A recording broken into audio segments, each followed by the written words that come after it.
నమస్తే, welcome to whistle. నేను మీ స్వాతి.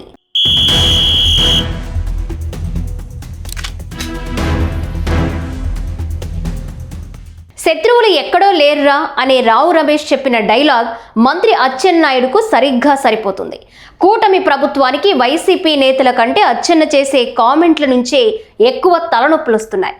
టెక్కలి నియోజకవర్గం నుంచి వరుసగా గెలుస్తున్న కింజరపు అచ్చెన్నాయుడు ప్రస్తుతం తెలుగుదేశం పార్టీలో కీలకంగా వ్యవహరిస్తున్నారు. 5 ఏళ్ల పాటు టీడీపీ రాష్ట్ర అధ్యక్షునిగా వ్యవహరించారు ఆయన. ఆ సమయంలో కూడా కొన్ని వివాదాస్పద వ్యాఖ్యలు చేశారు. ఇక పార్టీ గెలిచిన తర్వాత కూడా అచ్చెన్న తీరు ఇప్పుడు పార్టీని, ప్రభుత్వాన్ని ఇరుకున పెడుతున్నాయి. సూపర్ 6 హామీలపై వరుసగా అచ్చెన్న చేస్తున్న వ్యాఖ్యలు పార్టీ అధినేతపైనే విమర్శలు తెప్పిస్తున్నాయి. 2024 ఎన్నికల్లో సూపర్ 6 హామీల పేరుతో ఎన్నికల మేనిఫెస్టో విడుదల చేశారు చంద్రబాబు. బాబు ష్యూరిటీ భవిష్యత్తు గ్యారంటీ పేరుతో 6 పథకాలను ప్రకటించారు. అందులో మొదటిది యువతకు 5 ఏళ్ల కాలంలో 20 లక్షల ఉద్యోగాల కల్పన. అందుకోసం ఇప్పటికే ఏపీలో పెట్టుబడులకు చంద్రబాబు ప్రభుత్వం ఒప్పందం చేసుకుంటుంది. రెండవది తల్లికి వందనం. బడికి వెళ్లే ప్రతి విద్యార్థికి 15,000 రూపాయలు చెల్లిస్తామని హామీ ఇచ్చారు. దానిని ఈ ఏడాది జూన్ 12న అమలు చేశారు కూడా. ఇక మూడవది అన్నదాత సుఖీభవ. ఈ పథకం అమలుకు ఆగస్టు 2న ముహూర్తం పెట్టారు.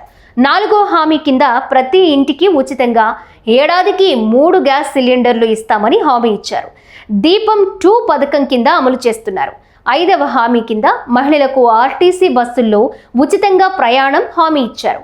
అది కూడా ఈ ఏడాది ఆగస్టు 15 నుంచి అమల్లోకి వస్తుందన్నారు చంద్రబాబు. ఇక 6వ హామీ కింద ప్రతి మహిళకు నెలకు 1,500 రూపాయలు ఇస్తామన్నారు.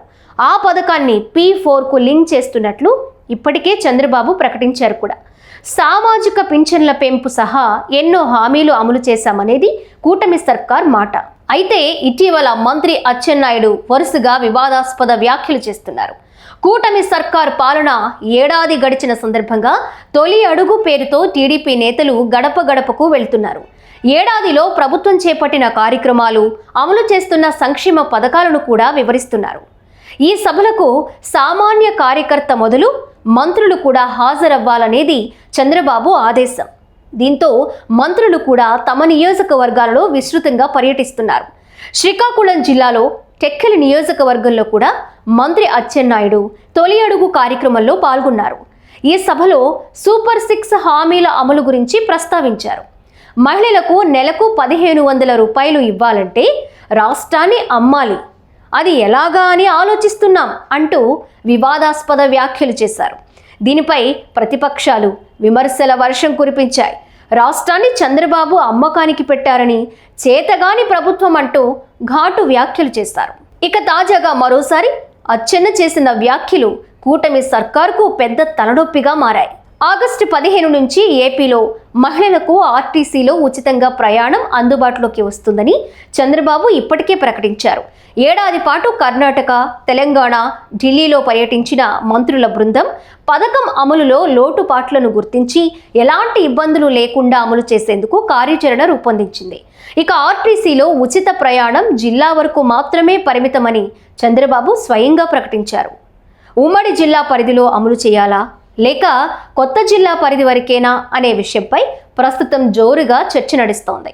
ఇలాంటి సమయంలో అచ్చెన్న పెద్ద బాంబు పేల్చారు. రాష్ట్ర వ్యాప్తంగా ఉచిత బస్సు పథకం అమలు చేస్తామని అచ్చెన్నాయుడు చెప్పారు. దీంతో అచ్చెన్నాయుడు వ్యాఖ్యలు పెద్ద దుమారం రేపుతున్నాయి. వాస్తవానికి జిల్లా పరిధిలోనే ఉచిత బస్సు ప్రయాణం అని చెప్పడాన్ని వైసీపీ నేతలు పెద్ద ఎత్తున తప్పుబడుతున్నారు. ఎన్నికల సమయంలో ఎక్కడి నుంచి ఎక్కడికైనా అని హామీ ఇచ్చారని, ఇప్పుడు జిల్లా వరకే పరిమితమని మాట మార్చారని విమర్శలు చేస్తున్నారు. ఇలాంటి సమయంలో అచ్చెన్నాయుడు మళ్లీ రాష్ట్ర వ్యాప్తంగా ఉచిత బస్సు పథకం అమలు చేస్తామని చెప్పడంతో కూటమి నేతలు తలలు పట్టుకుంటున్నారు. ఆగస్టు 15 నుంచి పథకం అమలు చేయాల్సి ఉంటుంది. దీనిపై ప్రభుత్వం తీవ్రంగా కసరత్తు చేస్తోంది. చంద్రబాబు సింగపూర్ పర్యటన నుంచి వచ్చిన వెంటనే పథకం అమలుపై దిశానిర్దేశం చేయనున్నారు. ఇంతలోనే రాష్ట్ర వ్యాప్తంగా మహిళలకు ఉచిత బస్సు పథకం అమలు చేస్తామని అచ్చెన్నాయుడు ప్రకటించడాన్ని కూటమి నేతలు తీవ్రంగా తప్పుపడుతున్నారు. ఇలాంటి వ్యాఖ్యల వల్ల ప్రభుత్వానికి చెడ్డ పేరు వస్తుందంటున్నారు.